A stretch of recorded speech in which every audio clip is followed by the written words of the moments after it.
All right, we're back now for a match in the round of 16 in the over 30 singles between former world team member Shao and Benjamin Chan from LA. Best of 5. As we saw briefly, Len, earlier, Shao being the upset victim of Billy Ding from Seattle, losing 4-0 in the men's singles. I'm sure he's quite surprised by that. But we will still get to see very strong backhand play from Shao. It looks like Benjamin Chan is very strong with the almost a hybrid reverse penholder backhand attacks, as well as a very strong forehand.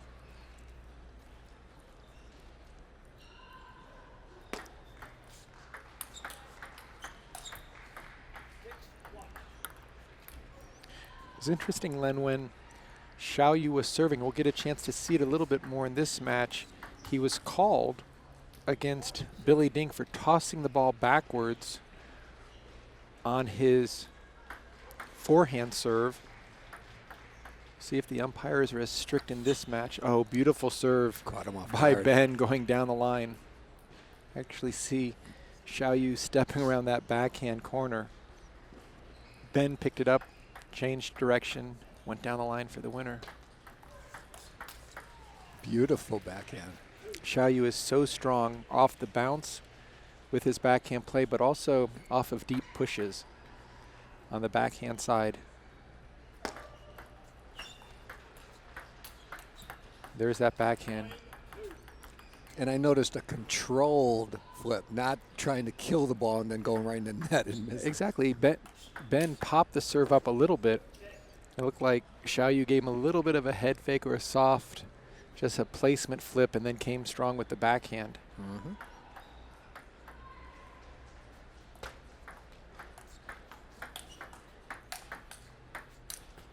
And very nice block. Very strong defense, especially in the middle by Shao. And he takes game number 1 very comfortably, 11-2.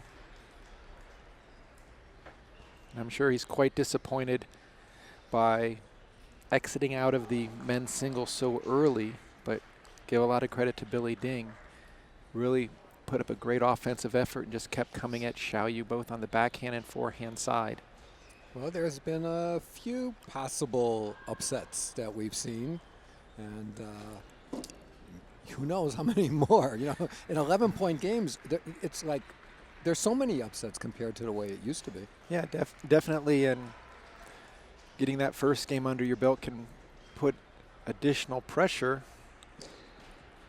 Great match with Brana and Judy just completed, and while Judy was up 2-0, Brana came back to 2-2, tie it up, and then Judy was able to storm out of the blocks early in the 5th game. But it's so cool here in Las Vegas being able to see all the different styles of play. It's almost kind of representative of how the U.S., some regions are a little bit more power-oriented. Some have a particular top player that everyone emulates. So we've got New York versus California here. 2 completely different styles with penholder versus shake hands. Mm-hmm. Oh, beautiful counter loop off the bounce by Shao. Thinking that opening by Ben would score on most players, but world team member Shao able to counterattack off the bounce.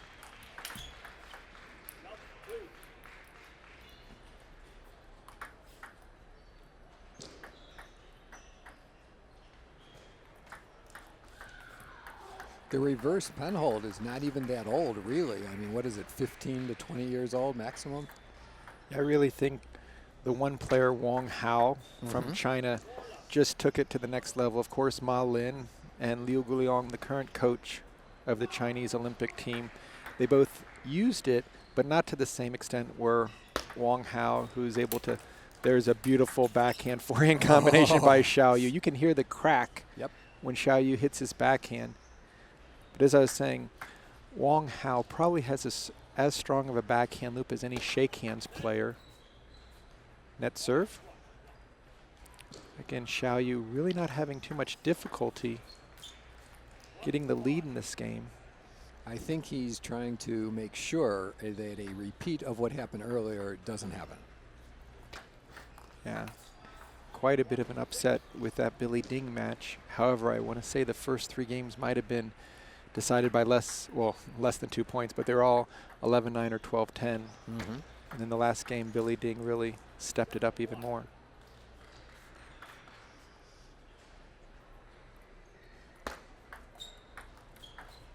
And that's the toughest shot. When Shao serves it, the opponent pushes low to the backhand.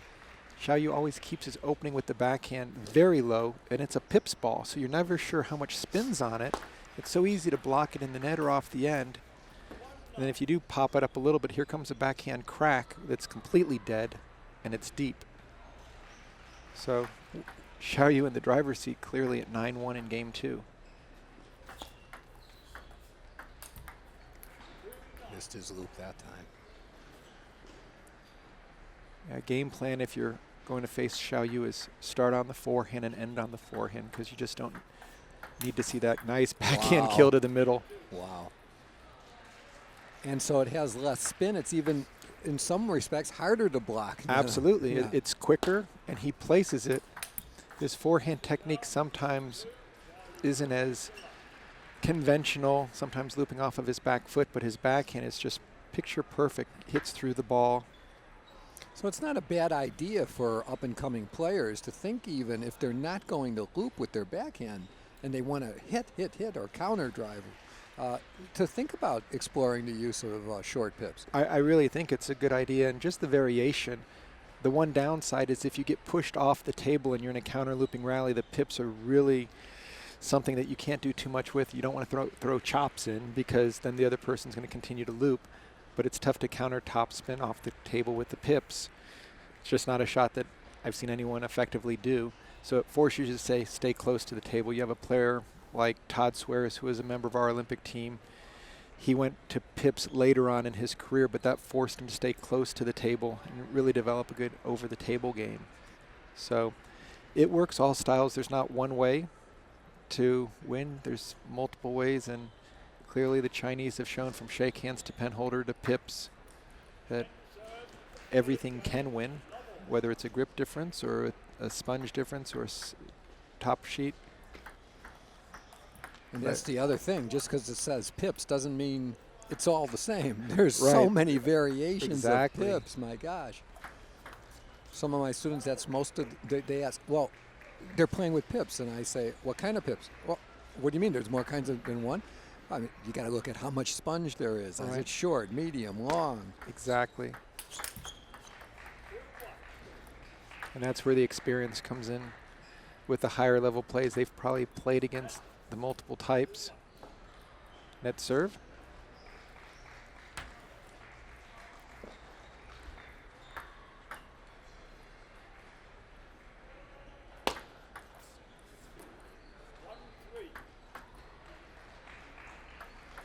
So again, Shao really controlling the serve and serve return. He's much more crisp, I think. Yeah, this is what he was expecting to have happen when he played with Billy Ding. And looks like we're going to be taking a timeout right now for Benjamin Chan. So I guess you can think that there's a weakness timeout and a power timeout. Right. If you're trailing to kind of stop the bleeding versus you're calling it when you have a lead, especially in the first 2 games, you can put pressure on your opponent, but you don't put a lot of pressure on your opponent when you're down 2-0 and 1-4, giving him an extra chance to think about what's been working. And usually from a confidence standpoint, you're actually realizing that the guy is even more afraid of what's going on. But good idea by Ben not to just let things get out of hand.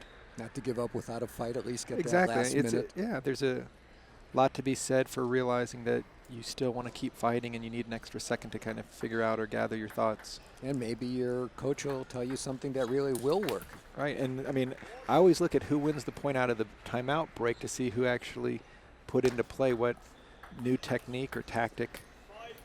Much more tactic made a difference, but sometimes when your technique is flawed, your coach will tell you, your elbow's above your ear, or you're not moving your feet. because you're trying to play the game more as a spectator than an active participant. But it is a little difficult to teach your player how to play during the match. Oh, you're not at that point. You're in autopilot, but sometimes with the nervousness or the tightness of an important match, sometimes our strokes get a little shorter, or maybe our feet aren't moving nearly as much. One other thing that Shao will do occasionally is he will keep the smooth side on his backhand and mix it up. So not only is a pips out player sometimes a little bit of a combination, but I think it's when he has things under control. So he twiddles. Little bit. I think it's just an occasional. I don't think he's going to do it on demand. But and the score is now 6-5. And so after that timeout where he was losing, where Benjamin was losing 5-1, he brought himself right back into it. But you see again that nice kind of soft placement flip that Shao did earlier in the match. Wow. There's a nice forehand. And Shao is not known for his forehand loops, but that was crisp.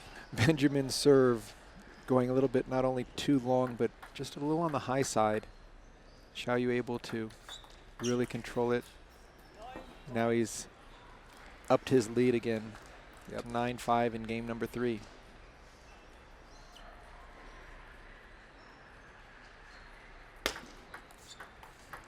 Beautiful backhand placement. Call that a backhand winner.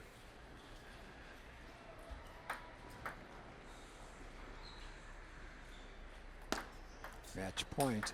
And he got it. Nice, powerful forehand loop. So Shao will reach the quarterfinals of the over 30 singles. Benjamin Chan, strong performance, but just a little bit outclassed here.